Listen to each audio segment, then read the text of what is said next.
Hi guys! In this video I would love to get the custom built Gimbaled electric oven and induction cooktop installed here in the galley. Also, I think I've got everything I need to connect to the galley diesel tank here, so hopefully in a few days I'll be able to put the kitchen island back in place. In last week's video you guys saw me apply primer to this stove area here, but if you look real close you might be able to see that it looks different now. The oven and the cooktop needs angry pixies, and when I shoved the cable back here, I realized that I'm losing a lot of the swing of the gimbal. So I very painstakingly made a little recessed area back here that can fit the cable. All the corners are rounded over, there's a fillet on the inside, everything is nice and faired.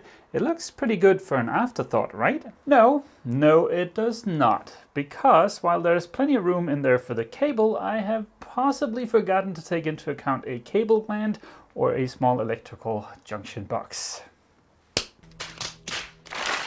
Of course, I have already glued and screwed my little recessed area here in place, so adding a recessed area to the already recessed area is going to be a right pain in my behind. I've got some cable glands and junction boxes on the way here, so when they get here in a few days, we'll see what kind of solution we can figure out for this. While I'm waiting for that, it would be nice to get started on the diesel tank, and the first step is to replace some of the plastic fittings. After much scouring of the interwebs, I found plastic fittings that I can actually use for this application.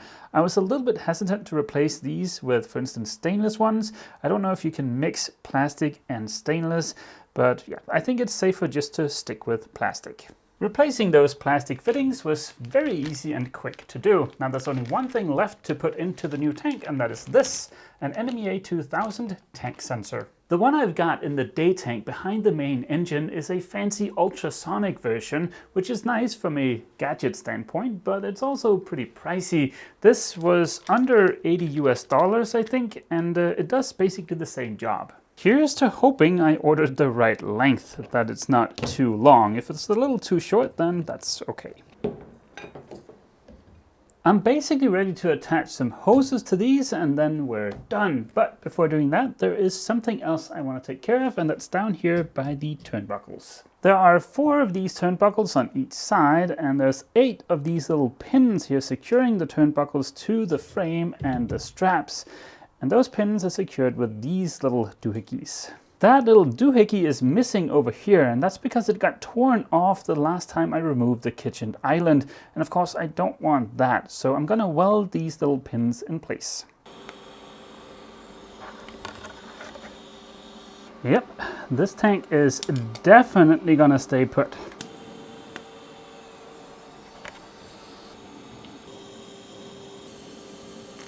I realize welding the pins in place might seem like a little bit of an odd solution, but this way I am absolutely sure nothing is going to get caught on the kitchen island, nothing is going to work loose.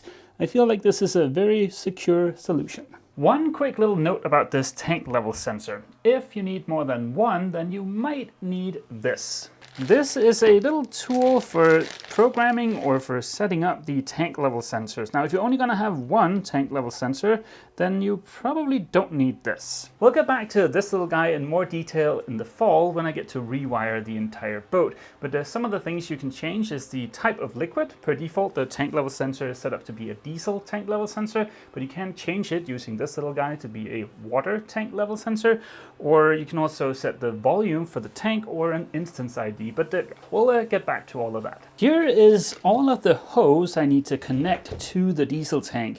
The pickup and the return are both 13 millimeters, that's the one down here, and the vent up here is 20 millimeters. Before I put the kitchen island back in place, I'm just gonna open up a little area here to give myself a little access hatch so I can get to this area without actually removing the entire kitchen island.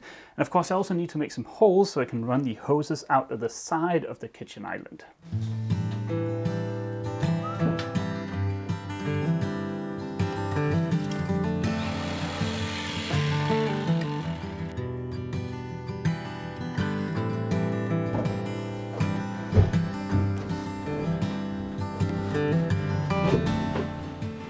I'm gonna do myself the small favor of connecting all of the hoses and running that through this hole before lowering the kitchen island in place.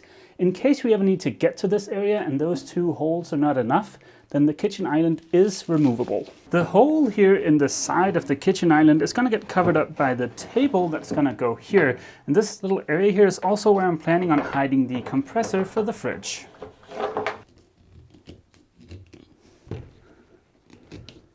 I'm going to use a zip tie over here to make sure that I don't accidentally pull this too tight and pinch off the vent. That's all of the hoses connected and let out through the side of the kitchen island. I keep getting comments saying that this tank is a disaster because it's not baffled, but it is. I must just not be filming it from the correct angles. I hope this will put everybody's minds at ease. Here we go, nice and easy so I don't pinch anything.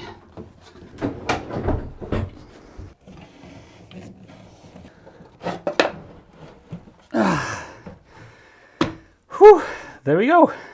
Now there is just a small matter of running all of this hose into the technical compartment. To do that, we're going to have to go through one of these structural members that's located right here. So let's see if we can pull up this section of the cabin sole and drill a hole. I've raised the kitchen island using a couple of stir sticks, and now it should be possible to just wedge out this section of cabin sole.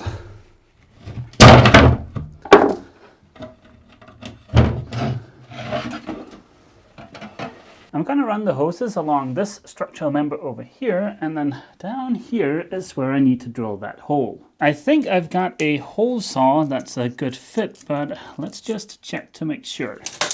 Yep, this should be a nice snug fit. Before I start drilling, let's just make absolutely sure there's nothing on the other side. Nope, we're good.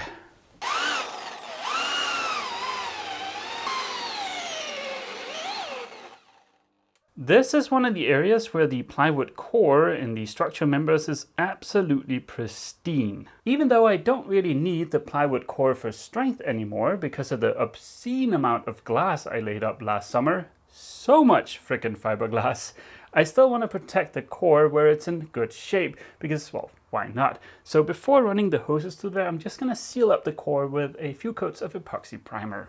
I am really hoping I don't have to recess my already recessed area back there. And the determining factor is going to be how many degrees I can gimbal the stove with the box in place back there.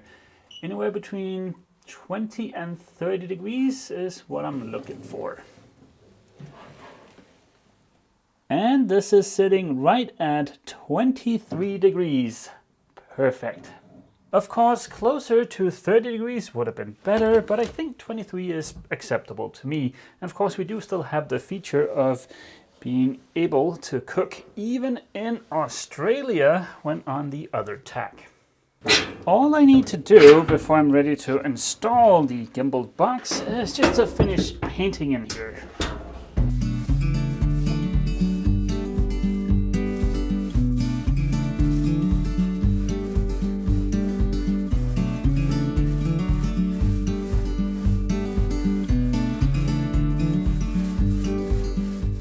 It's a few days later and I am done applying paint to the stove area. There is a little bit of orange peeling, but I seem to get that every time I apply Sigma Duo 550 without spraying it. For an area that is going to be 99.9% obscured by the stove, I think this is perfectly acceptable. The next step is going to be to get my little bushing holders here installed. I've got a pretty small access hole here on the other side of the nav station, so finding the holes is a little bit of a challenge. I could of course just make this hole bigger, but I don't know exactly how big of a hole I need to mount the screen that's gonna go here, so yeah, I'd rather hold off on expanding it. This is not something I'm gonna have to take apart often, so it's okay, it's a little difficult to get to. There's going to be a little junction box here on the stove area and one on the stove itself, so hopefully we won't have any chafing on the cable. Now would probably be a good time to throw in the obligatory little disclaimer, because I'm not a certified electrician and I do not believe I'm actually allowed to do what I'm doing here. My plan for rewiring the AC here aboard Athena is for myself to run all of the cables and then have a certified electrician come and just connect everything. There's only one tricky bit left, and that is to figure out the position of the little junction backs on the back of the Gimbaled box. We did put in a little hole for that in the CAD drawing, but unfortunately with the way I've built the area behind the Gimbaled box, that hole is right at the top of this. I am kind of already regretting not having recessed the area back here anymore so I could completely hide this little box, but time is short and well, this will get us sailing. The good news is it's something we can always change later on. Maybe when we start sailing I can find a smaller junction box in some other country.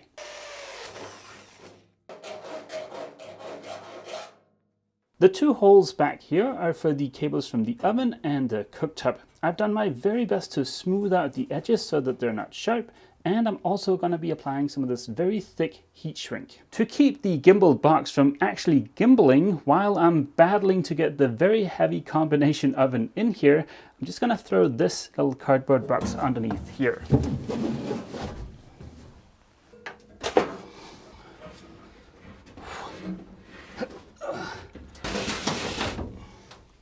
Let's get this thing secured before it falls out of here.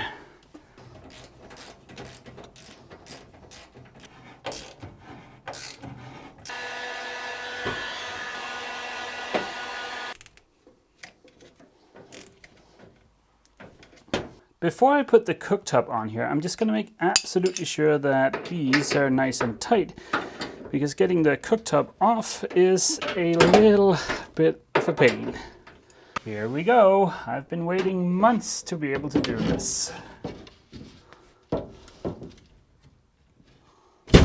A 100% custom built Gimbaled induction cooktop and combination oven. I think this thing looks pretty dang spiffy. It's just what I had hoped it would be. I am a little bit about the junction boxes back there. It's kind of a shame that you can see it here, but it's not a big deal. And now I'm just really excited to cook my first meal here aboard Athena. Perhaps I should test out the oven tonight with a frozen pizza, but before I've earned my dinner, there is more work to be done. I am of course referring to this jumbled mess of hoses. While I was painting the stove area, I also painted my little hole here, so let's get those hoses through here.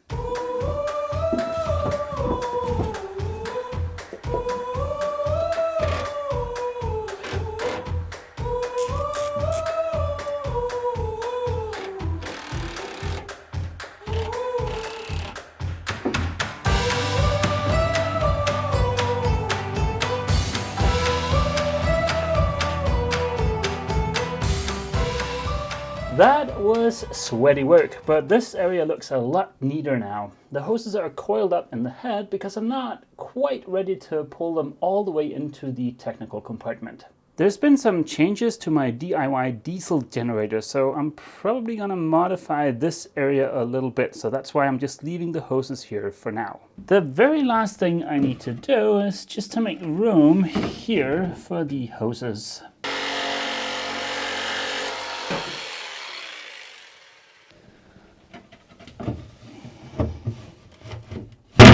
Let's throw caution to the wind and take the oven for a spin. Now this is just a quick test to see that the oven works. I'm not going to hook it up to power permanently yet.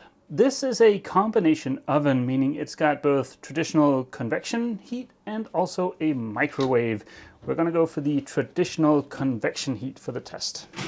I know this is gonna sound odd, but one of the things I miss from living in a house compared to a 30-foot sailboat is, well, frozen pizzas. I haven't had an oven for 5 years, and it's been fine. I mean, the only thing I really miss is, well, fresh baked cookies maybe, and frozen pizzas. The oven is pretty quiet, and as you can see, it's been heating up for 4 minutes, and right now it is at 80 degrees Celsius, so only another 100 degrees to go. The settee is covered in junk, and of course we don't have a table here yet, but while I'm waiting for my frozen pizza, I might as well get busy editing the first bit of footage for this video. I'm really starting to get a feel for what Athena is going to be like living aboard, and I am very excited. There's tons of room, there's all kinds of modern luxuries. This is gonna be pretty dang sweet. It looks like we're almost up to temperature. We are at 165, so let's go ahead and shove the pizza in there. It's been 20 minutes and I think the frozen pizza is ready. Oh, ho, ho, ho, ho. The oven works! That is so awesome! I am so freaking excited right now. I will spare you the ASMR experience of me chowing down on this delicious frozen pizza, and I will see you guys bright and early tomorrow morning. You guys haven't seen me working on the exterior of Athena this week, and that's because I've been busy at my day job. The good news is I've got the next 3 weeks off, so every day when the weather is nice, I can work on the exterior. Starting today, while this video is rendering, I'm going to be applying another layer of fairing compound to the deck hull joint. I mentioned earlier that there are going to be some changes to the DIY diesel generator. We'll get back to those in a later video, but sitting here next to the itty bitty Perkins, I should point out that an electric galley might not be for everyone. You might prefer propane, which is perfectly fine. Aboard Athena, the galley is going to be electric, and there are a few reasons why I think that might be a good idea. We were already going to have a pretty beefy electrical setup aboard Athena because we were planning on having some heavy consumers like the water maker, the washer, the dryer, the dive compressor, stuff like that. So adding the electric galley on top of that doesn't really add complexity to the system or that much cost, and I think that's an important thing to keep in mind. Having said that, I do think we get some benefits from the electric galley. For instance, the electric oven. I've never really had much luck with propane ovens. Electric ovens, in my opinion, seem far superior. And as far as cooktops goes, well, induction is basically the same as propane. I've had both for years. And, well, I think a lot of people seem to confuse traditional electric cooktops with induction. Those are not the same. They're vastly different. Induction, in my opinion, is just as good as propane. When living aboard a smallish sailboat in a cold climate, especially during the winters, it is important to try and keep humidity down inside of the boat to try and combat condensation. Now, every time you burn 1 gram of propane, you get 1.6 grams worth of water. And that water is just going to raise humidity inside of the boat, cause condensation, and a lot of problems. And with the electric setup, we don't get any of that. There is also a safety aspect to this, but you don't see boats exploding right and left because of faulty propane installations, so clearly it can be done in a safe way. But that doesn't change the fact that propane and gasoline are more dangerous to carry aboard a boat than diesel. Only having to carry one type of fuel is also nice. Now, diesel you can get anywhere, and it's the same all over the world. Propane, well, propane is the same, but the canisters and the process for refilling or swapping out your canisters can vary depending on where you are. I'm not saying you can't find ways around that or learn to live with it, but there are differences in the systems. Like, for instance, over here, you don't take your canister to somewhere to get it refilled, you swap it out for a new canister. And also the way the regulator attaches to the canister is different over here compared to the US. This is what the top of a propane canister looks like over here. As you can see, it's not a threaded connection like on US canisters. And when I say over here, I mean in Denmark, because some countries in Europe have slightly different arrangements. Like I said, I'm not saying you cannot find a way around that problem, because, well, you can, but for me, not having to deal with the complexity of it is kind of nice. Now, I know there are some die-hard propane fans out there, and that's fine. We don't have to agree on everything, but I think for Ava and I, it's going to be really cool to have the electric galley, and it's something I'm excited to try and live with, to see how we're going to use, and then I guess in a few years, we'll see if it's a good or a bad idea. There are a couple of things I want to add to this, but those are going to be winter projects. For one, I want to add a pot retention device. It's going to be a little doohickey that grabs onto this lip here and then mechanically secures the pots. And also I want to add a lock so we can keep the stove from gimbaling when we don't want it to gimbal. The beginning of next week looks perfect for ferrying, but the end of the week is going to be rainy, so I'm going to have to come up with some interior projects to keep myself busy. I could, for instance, get started building the fridge that's going to go here inside of the kitchen island, or I could get started on the modifications in the technical compartment. We'll see what I come up with, but I'm pretty sure it is going to be fun. So as always, feel free to leave a comment down below, and don't forget, if you've enjoyed this video, remember to leave a like. See you!